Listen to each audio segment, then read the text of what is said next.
Welcome to சிவிக்குட்டி channel. நான் இன்றைக்கி கிராமத்து பாரம்பரிய முறைப்படி மசாலா வறுத்து அரைச்சி நாட்டுக்கோழி குழம்பு செய்ய போகிறேன். அதுக்கு முன்னாடி இந்த சேனலை இப்போ தான் நீங்கள் முதன்முறையாக பார்க்குறீங்கன்னா என் சேனலை சப்ஸ்கிரைப் பண்ணுங்கள், லைக் பண்ணுங்கள், ஷேர் பண்ணுங்கள், கமெண்ட் பண்ணுங்கள். வாங்க வீடியோக்குள்ளே போகலாம். ஒரு கடாயில் ஒரு 2 ஸ்பூன் ஆயில் சேர்த்துருக்கேன். அது கூட ஒரு 3/4 கிலோ உரித்த வெங்காயம் சேர்த்துருக்கேன். 100 கிராம் பூண்டு சேர்த்துருக்கேன். அது கூடவே 50 கிராம் இஞ்சியை பொடியாக நறுக்கி சேர்த்துக்கலாம். இப்போ 1 ஸ்பூன் சோம்பு சேர்த்துக்கலாம். கசகசா 1/2 ஸ்பூன் சேர்த்துக்கலாம். இதெல்லாம் நல்லா கலந்து விட்டுக்கலாம். அது கூடவே ஒரு கைப்பிடி கருவேப்பிலை சேர்த்துருக்கேன். நான் கருவேப்பிலை அதிகமாகவே சேர்த்துருக்கேன். நீங்கள் உங்கள் தேவைக்கேற்ப சேர்த்துக்கோங்க. இதை எல்லாமே நல்லா வதக்கி எடுத்துக்கணும்.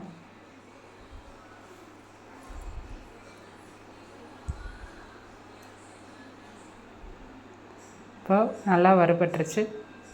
அடுத்து இன்னொரு கடாயில் ஒரு ஸ்பூன் நல்லெண்ணெய் சேர்த்துருக்கேன்.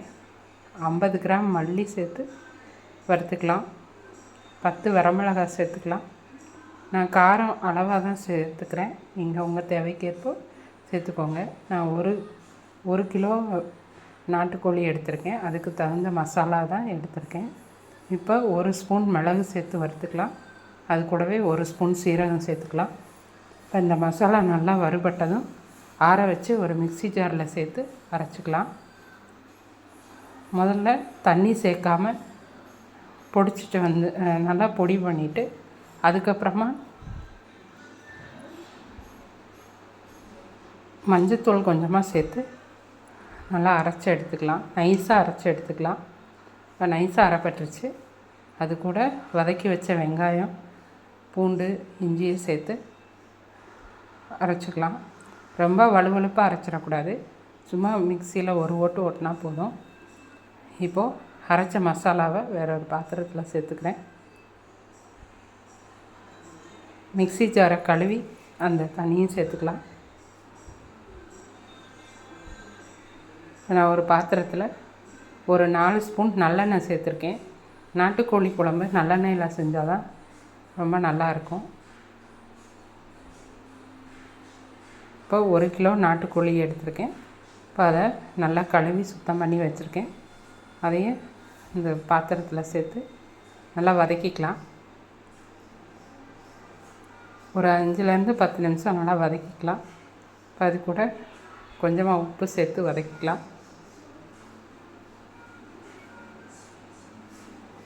இப்போது அது கூட அரைச்சி வச்ச மசாலாவை சேர்த்துக்கலாம்.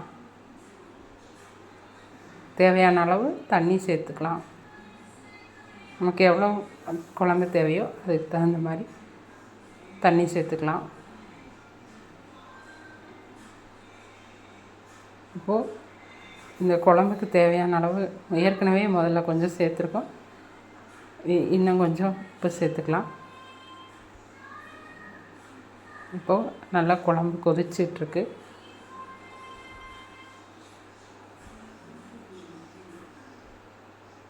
இப்போ இந்த உப்பு செக் பண்ணிக்கலாம். இந்த டைமில்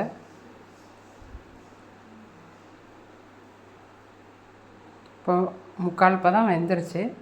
இப்போ இந்த ஸ்டேஜில் கொஞ்சமாக இந்த குழம்புலேருந்து சாறு எடுத்து நல்லெண்ணெய் சேர்த்து சளி இருமலுக்கு குடித்தோன்னா நல்லா கேட்கும். சளி நல்லாயிடும். சளி இருமல் நிறைய இருக்கிறவங்க இந்த மாதிரி செஞ்சு நல்லாயிடும்.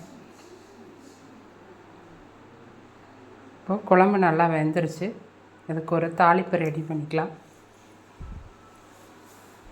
இப்போது இன்னொரு கடாயில் 1 ஸ்பூன் நல்லெண்ணெய் சேர்த்துருக்கேன். சோம்பு கொஞ்சம் சேர்த்துருக்கேன்.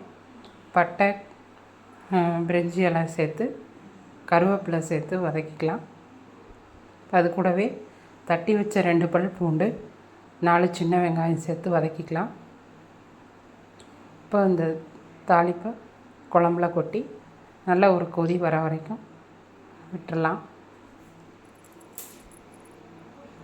இப்போது அடுப்பை ஆஃப் பண்ணியாச்சு. மல்லித்தழை தூவிக்கலாம். அருமையான நாட்டுக்கோழி குழம்பு தயார்.